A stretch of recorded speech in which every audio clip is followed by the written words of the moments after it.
how to explain what you do to your ideal clients. I spoke to three coaches yesterday who were just sharing about some of their struggles with getting leads and clients, just watching some of these mini trainings. And when they were sharing, their message in terms of their help statement, what they did, I was kind of like, okay. I was seeing where there was that confusion or that disconnect in their messaging. And, I'm really good at deciphering what people are trying to convey and communicate because this is what I do. I spend a lot of time speaking to coaches and service-based providers and entrepreneurs and looking at their I help statement and their messaging, right, and the content they're putting out there. But it was so vague what these three ladies were putting out. I was like, well, there, this is where the disconnect is, and I was able to kind of show them and walk them through where there was gaps, where there was that overly overuse of jargon and fluff and verbiage, coach verbiage that isn't really resonating their with their audience. Okay, um, the thing is, most people, you guys are experts. You're so good at what you do, but you're not really sure how to explain it, and that is natural. When you're in, there's the saying, right? When you're in the bottle, it's hard to see outside of it, right? It's hard to really understand if you're in the box what's going on outside of you. And this is very true for about 90 to 99% of coaches, and it's normal because you're incredibly talented, you're good at your craft, you have an in-depth knowledge of how you solve the problem. Like, this is your thing, your skill, your knowledge, your expertise. But when it comes to actually being able to explain it to your potential clients in a way that they can understand it, especially if they're like a couple steps behind you, it can become a little bit confusing, right? Disconnected a bit. Now you can tell if it's not making sense to your audience if you're not having that consistency in terms of leads, right? People coming into your world who want to read, who want to learn more, and who are reaching out to you, whether it's in Messenger or booking sales calls to learn more, to take you up on your offer, even though you are consistently putting content out there, putting emailing your email list. You're consistently, maybe you have your own Facebook group, or you're sharing your services and your offers, and you're talking to people, you're doing the right things, but no one is like taking you up on that. Then there's some kind of disconnect, right? If you're spending hours posting on Instagram, maybe even telling your family what they do, even though they may not be your ideal clients, your family and friends, they're like, that's nice, but it's kind of that blank stare, and they kind of glaze over because they're like, I don't know what that is. If you're getting that, that could be an indicator that your messaging is off, like it's not very clear cut. And again, if you watch some of my other mini trainings, I talk about how we have this tendency to try to over conflate and overemphasize what we do, because in our brains it sounds really high and important, and we want people to see us at that level, and so we put verbiage that makes sense in our brains, but to the average person who's just living their life, it doesn't make sense, and it doesn't connect to their pain or to their desire. It doesn't connect to the languaging or the words that they're using on a daily basis to describe what they are looking for, what they're going through, right? It's not what they're up at night thinking about. It's not what they're Googling on a daily basis. So that's usually where the disconnect happens and where I see that, okay? Because until you can clearly understand how you're going to, how you explain how you're going to help your person, they will tune you out, especially now that there's so much noise and so much, there's so many coaches and so much noise going on, and everyone's putting content out there. Like there's no lack of information. Information is never the problem, but there's no lack of people in their ears and all this information being thrown at them. So the more simplistic you can be with your messaging, the better. And clarity, of course, is key. So I think um, that today we're going to talk a little bit about, I'm going to give you an example of kind of what that looks like and why getting really clear on your message is so important, and how you can simplify whatever it is you're putting out there if you're feeling like, I could get more clear, like this is not really landing for my people. Okay, so before we move forward, you're new to me, my name is Oninia Nike. I'm a wife, I'm a mom of 3, I'm a coach, a strategist, a YouTuber, a podcaster, international bestselling author, speaker, many things. And I help impact-driven, amazing coaches, consultants, experts like yourselves to really get clarity, to master your message, so that you can attract and land high ticket premium clients consistently in your business, so that you know that you have the messaging on point and the strategy in place to consistently bring you in leads and clients, and month after month. None of that feast and famine roller coaster stuff, at all. Okay. Now, let's jump into it. When it comes to, let me see what I you don't like clarity. Okay, so when it comes to detailing out your ideal client, which is the first step, right? Understanding who is your target market, who do you help, right? It needs to go deeper than the ideal client avatar worksheet. Because if you're just doing the surface level stuff that, when we're first starting off, we get, it's very easy to miss a lot of very key nuances that you need to understand in order to create really deep, resonating, and impactful content and messaging. Your ideal client profile, has to go deep into the type of client that is perfect for your services and will receive the maximum amount of value from you, and of course will receive the best results. Right, that's what we want to think about.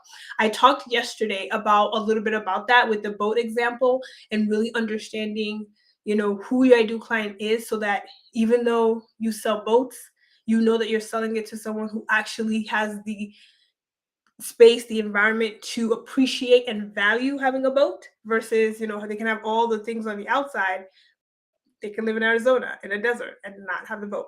Now, if you're confused about this analogy, go and watch yesterday's training, because I break it down in more detail, around the boat, around the relationship coach, and who was talking to two types of individuals in her messaging. Now she was able to get clarity around her ideal person, so she could up level and change and switch up her messaging to really bring in people who could actually invest in her stuff. Okay, so let me give you an example when it comes to, um, like, the steps that I usually take with my clients. So like I said, the first thing we do is I do a client deep dive. We go deeper into who their ideal person is. We up level that person. We want to make sure that we are connecting with the type of person who's good for their service, is going to receive them, maximum amount of value from what they have to offer, because they actually want it, prioritize it, and who's going to get the best results. Again, you want action takers, people who are empowered to take action and implement and do the work. After we've done the deep dive, then we move into crafting or refining their offer. So we're able to pull out the details of how they're going to communicate to their ideal client based on who their ideal client is. Because based on who you're speaking to, the way you're going to communicate to them is a bit different, right? There are different psychological aspects to it. There are certain people who are more motivated to get away from pain versus people who are more motivated to, seek pleasure. And there's other pieces of that too. And even those little nuances can determine who you bring into your world, with your communication, right, with your content, in terms of who you're trying to attract and work with. So even those little things are really, really key. And that's what we do, is we really craft that out once we understand who that person is with their offer. And then how to, of course, communicate your offer will change depending on your ideal client. So I wanted to give you an example of what this looks like. So let's pretend you are selling Coca-Cola. Let me verify. I said Coca-Cola, the drink.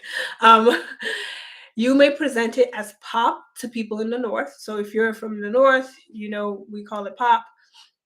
Or you can present it as Coke in the South, right? It just depends on the what region of the United States you're talking to, right? Because people in different regions call it something different.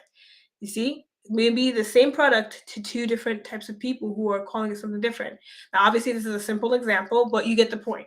When we're able to finalize how to communicate that offer, it lays out the foundations of how we're going to communicate via our marketing message. So let's pretend you are selling that Coca-Cola to someone in the South, right? So you know how they speak already, right? They're calling it Coke. But you're going to market the coldness of the Coca-Cola to a person in the South, because that's what's most important to them. It's hotter in the South, right? Like, that's cool, refreshing Coca-Cola on a hot summer day. That's what you're going to be marketing to them, because that's like a big priority.